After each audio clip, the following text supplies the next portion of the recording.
va continuer à s'ouvrir sur le monde avec cette fois une question: comment les États-Unis ont traité l'épidémie? Et avec nous pour en parler, un invité prestigieux aujourd'hui, Adam Nociter. Il représente le New York Times, c'est le chef du bureau du New York Times à Paris et il répond comme toujours à vos questions si vous souhaitez l'interroger.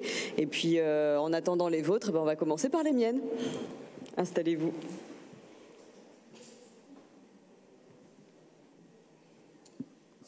On conserve la distanciation, ou vous pouvez vous rapprocher un petit peu si vous le souhaitez.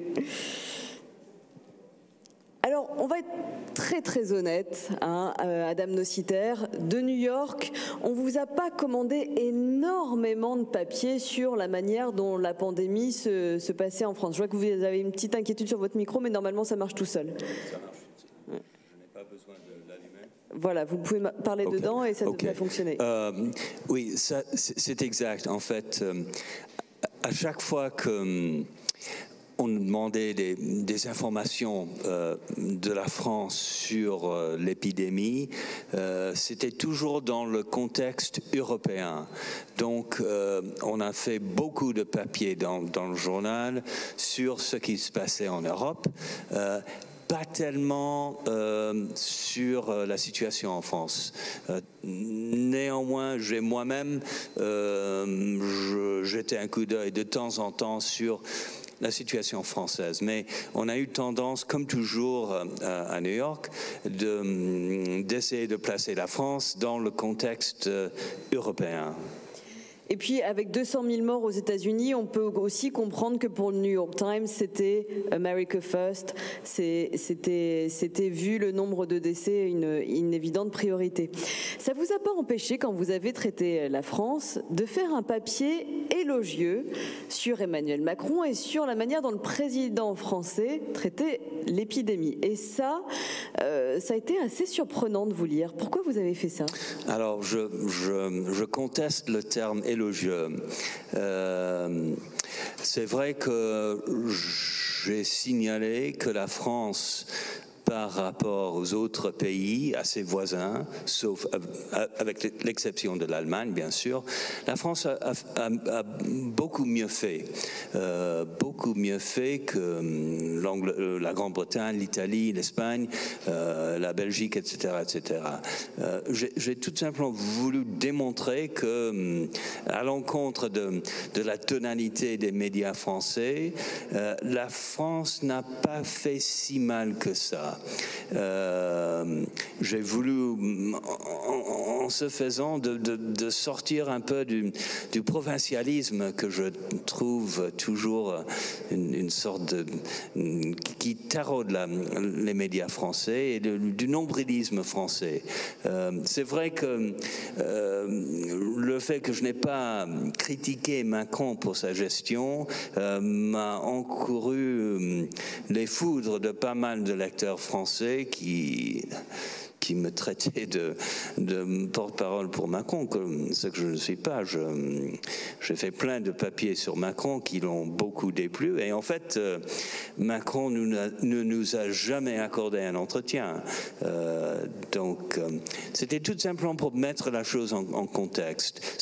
Ce qui est la demande constante de New York, d'ailleurs. On peut pas.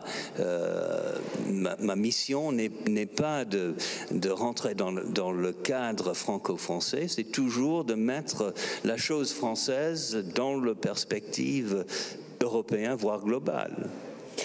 Comment la crise a-t-elle été traitée à New York de New York? Alors, on a bien compris que vous n'étiez pas là-bas, que vous travaillez en France, de Paris, et que bien évidemment, vous n'avez pas pu vous rendre dans votre pays. Pour autant, comment s'est passée l'organisation sur place? Quelle a été l'organisation de la crise? En fait, je crois que la chose essentielle à souligner, c'est que nous sommes au New York Times un journal global qui est distribué partout dans le monde. Et nous avons une équipe de correspondants partout dans le monde, quelques 40 ou 50 correspondants distribués dans chaque continent. Donc on a traité la chose d'une manière globale.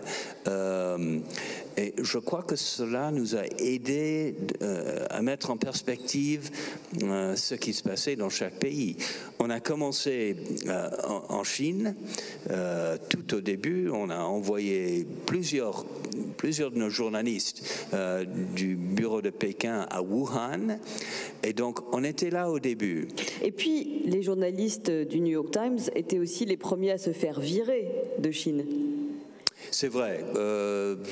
Nous, en fait, nous, avec les autres médias américains, on est effectivement virés, à l'exception de un ou deux de mes collègues.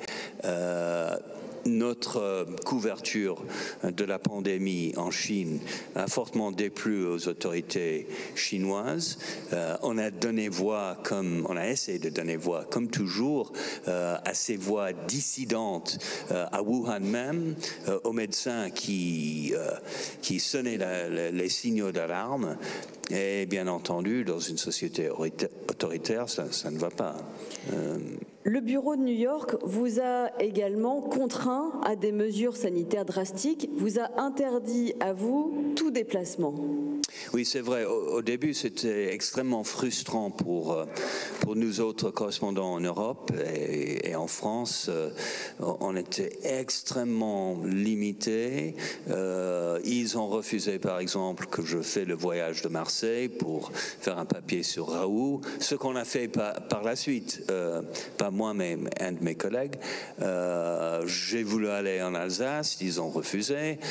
J'ai dû me batailler même pour aller dans la banlieue parisienne. Ah oui. Dans quelle banlieue vous êtes allé ? Je suis allé en Seine-Saint-Denis. Et ça, c'était un combat avec votre rédaction pour pouvoir prendre le RER ? Effectivement. Non, on a loué une voiture, on a loué un chauffeur, on a eu un chauffeur, ça a passé. C'est chic. Ça a très bien passé, en fait. Il n'y avait aucun risque, mais j'étais obligé de remplir des formulaires. De décharge pour dire à votre rédaction, s'il m'arrive un truc, c'est de ma faute ? Non, c'était pas tellement ça, de toutes les mesures sanitaires que j'envisageais de prendre. Franchement, c'était un peu chiant. Surtout franchement, j'ai couvert toute l'épidémie d'Ebola en Afrique. Ils n'ont rien exigé d'un tel sort. Ils n'ont jamais demandé que je me protège d'une manière ou d'une autre. Et donc, j'ai trouvé ça un peu exagéré. Par la suite, c'est vrai que les choses se sont relâchées un peu, se sont desserrées. Je parle des mois de mai, de juin et de juillet, et j'avais plus de liberté. Et maintenant ? Maintenant, ils demandent toujours des mesures de sécurité. Ils sont un peu frileux, mais par exemple, je reviens tout juste de l'Algérie, où très peu de gens portent des masques, et ça ne les inquiétait pas autrement. Donc. Et petite parenthèse, vous êtes en train de préparer votre départ pour Kaboul, pour lequel j'imagine là aussi vous devez signer pas mal de papiers de décharge. Je ne sais pas. La situation à Kaboul, la situation sanitaire à Kaboul est bien évidemment catastrophique. La moitié de notre bureau de Kaboul a été infecté à un certain moment. C'est hors contrôle en fait. Et donc oui, j'imagine que avec les mesures normaux de sécurité auxquelles on doit faire attention, il y aurait les mesures sanitaires aussi, j'imagine. Alors, la pandémie, l'épidémie, pour le New York Times, ça a changé le format du journal. Vous avez fait un cahier que vous avez rempli, un cahier de 15 pages, je crois, et très, très virulent contre Donald Trump. C'est devenu un journal d'opinion ? Non, je ne crois pas. Encore une fois, je conteste ce terme. Je crois que nous avons souligné avec justesse la faillite de Donald Trump, toutes les failles dans son absence de politique, en fait, en face du... Qu'est-ce que vous lui reprochez, par exemple, s'il fallait donner quelques exemples? Écoutez, il n'y avait pas de politique fédérale. Il n'y avait aucune politique fédérale. Trump a explicitement laissé la gestion de la chose aux gouverneurs des États individuels. Il n'y avait aucune consigne. Il contestait à tout moment ses propres experts scientifiques. Il se moquait des gens qui portent le masque. Il l'a fait tout dernièrement dans le débat de mardi. C'était une catastrophe totale. Et on voit les résultats. Les États-Unis, plus de 200 000 morts, un chiffre auquel les autres pays n'approchent pas, un taux d'infection hors contrôle, une épidémie qui est toujours, qui fait toujours des ravages. Ça, ce sont les résultats de la non-politique de Trump qui jusqu'en avril, n'a pas pris la chose au sérieux, en public. Maintenant, on sait, à travers le livre de Bob Woodward, qu'en privé, il comprenait très bien, parce qu'il n'est pas stupide, il comprenait très bien les risques, mais à tout moment, Trump a minimisé. Et les coûts sont énormes. Des dizaines de milliers de ses compatriotes qui sont morts. Le fait qu'il soit lui aussi contaminé aujourd'hui, ça vous fait réagir? Oui, je trouve qu'il y a, bon, j'hésite à le dire, une certaine justice. C'est quelqu'un qui se moquait mardi même de Joe Biden d'avoir porté le masque. Et dans ses propres cercles, à la Maison-Blanche, il se faisait un honneur de ne pas lui-même porter un masque, ainsi que ses conseillers proches. Et donc, oui, c'était presque inévitable que ce monsieur qui encourageait ses supporters à ne pas observer les règles minimales de protection soit lui-même touché. Alors, on l'évoquait en deux mots tout à l'heure, dans quelques mois, vous ne serez plus le correspondant du New York Times à Paris, mais celui du New York Times à Kaboul. Quels sont les sujets que vous avez encore envie de traiter en France avant de partir ? Alors, quels sont les sujets? J'hésite à dévoiler mon propre programme. Non, il n'y a pas de scoop. Non, mais je m'intéresse toujours à la politique française, à la manière dont Macron va gérer la suite de cette affaire. Je crois qu'il se trouve dans une très mauvaise posture. Ça m'intéresse beaucoup. Je dois peut-être expliquer que j'étais en partie élevé en France. J'ai vécu toute ma vie de temps en temps en France. Parce que je crois que votre père était lui aussi journaliste, hein, c'est bien ça? C'est ça. Mon père était correspondant du Washington Post à Paris dans les années 60. Et donc par la suite, je suis retourné à maintes reprises dans votre pays, auquel j'ai un grand attachement. Et donc, oui, il y a plein de sujets là. La violence policière, le racisme dans la police,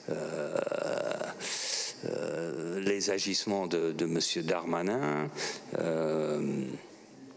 toutes ces choses-là m'intéressent. J'insiste encore. Ah, une question. Oui, jeune homme. Bonjour à toutes et à tous. Steven Jambeau, l'atelier des médias de RFI. Une question pour vous, Adam.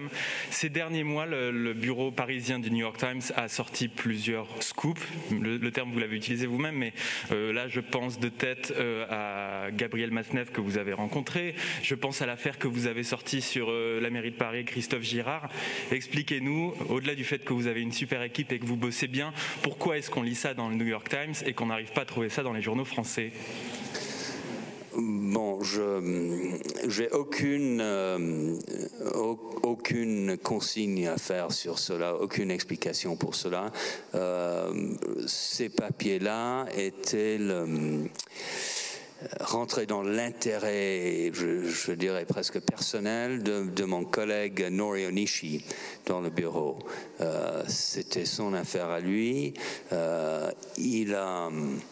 Il a été saisi par une sorte de fascination pour cette affaire de Matzneff, et il y voyait une sorte de symbole, selon lui, de la corruption et de la décadence d'une certaine élite française. Bon, ça c'est sa vision personnelle, auquel je peux m'abonner ou pas, mais c'est vrai qu'il a été très motivé dans ce sens-là, et peut-être les médias français ont une attitude plus protectrice. Cela dit, il faut dire que Le Monde, par exemple, a fait un formidable papier sur Matzneff tout au début de la scandale. Et donc, ça serait injuste de reprocher totalement aux médias français d'avoir ignoré cette histoire. Adam Nossiter, notre quart d'heure de carte blanche est terminé. On se retrouve tout à l'heure à 18h pour un débat sur mieux informer. Quelles sont les pistes pour mieux informer demain, après ou grâce à l'épidémie? On verra ça.